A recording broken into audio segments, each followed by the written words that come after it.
যে বিএনপি তাদের জায়গা থেকে ক্ষমতায় এসেছে আওয়ামী লীগের ভোটের মাধ্যমে। তাদের সাথে একটা আওয়ামী লীগের অলিখিত চুক্তি ছিল। আমাদের 84টি বিষয় ছিল, এর মধ্যে বিএনপি দলগতভাবে নোট অফ ডিসেন্ট দিয়েছে 10টি বিষয়। ওই 10টি বিষয় হচ্ছে বাকি 74টা বিষয়ের চেয়ে বেশি গুরুত্বপূর্ণ এই রাষ্ট্রের জন্য, সংস্কারের জন্য, অগ্রগতির জন্য।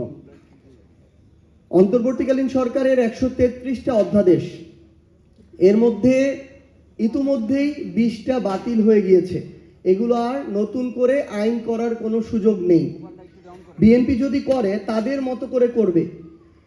এই বাংলাদেশের সংস্কারের জন্য যেই প্রতিষ্ঠানগুলো বাংলাদেশের আওয়ামী লীগ ধ্বংস করে গিয়েছিল সেগুলোর স্বাধীনতার জন্য এই 20টা অধ্যাদেশ বাকি 113টা অধ্যাদেশের চেয়েও বেশি গুরুত্বপূর্ণ ছিল। তার মানে শুধুমাত্র একটা অভ্যুত্থানের প্রেক্ষাপটের পূর্বে এবং পরে বিএনপি, জনাব তারেক রহমান কিংবা তাদের নির্যাতিত নেতাকর্মীরা বাংলাদেশের যে সংস্কারগুলো চাইতো, যেই প্রতিষ্ঠানগুলো দ্বারা তারা জুলুমের শিকার হয়েছিল, যেই প্রতিষ্ঠানগুলোকে তারা স্বাধীন সার্বভৌমভাবে চলার আকাঙ্ক্ষা পোষণ করেছিল, তারা ক্ষমতায় আসতে না আসতে ওই প্রতিষ্ঠানগুলোকে আবার তাদের মতো করে চালাতে চায়। ওই প্রতিষ্ঠানে আবার সরকারি দলের ছড়ি ঘুরাতে চায়। এ কারণেই তারা গুম অধ্যাদেশ বাতিল করেছে, দুর্নীতি দমন কমিশন অধ্যাদেশ বাতিল করেছে, মানবাধিকার অধ্যাদেশ বাতিল করেছে, বিচার বিভাগের স্বাধীনতার অধ্যাদেশ বাতিল করেছে। আরেকটা গুরুত্বপূর্ণ বিষয় হচ্ছে, দুঃখজনক হলে এটাই সত্য যে বিএনপি তাদের জায়গা থেকে ক্ষমতায় এসেছে আওয়ামী লীগের ভোটের মাধ্যমে। তাদের সাথে একটা আওয়ামী লীগের অলিখিত চুক্তি ছিল।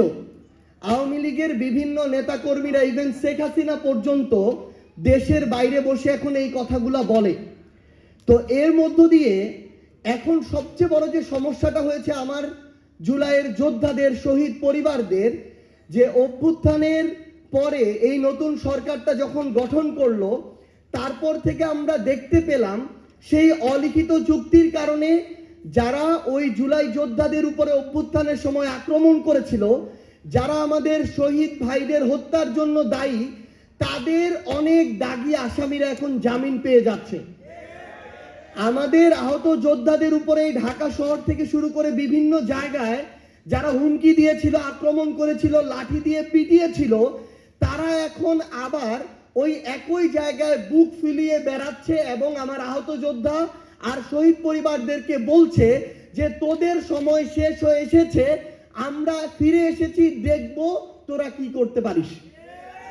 এইরকম হুমকির মধ্য দিয়ে আমার শহীদ পরিবাররা যাচ্ছে, আমার জুলাই যোদ্ধারা যাচ্ছে।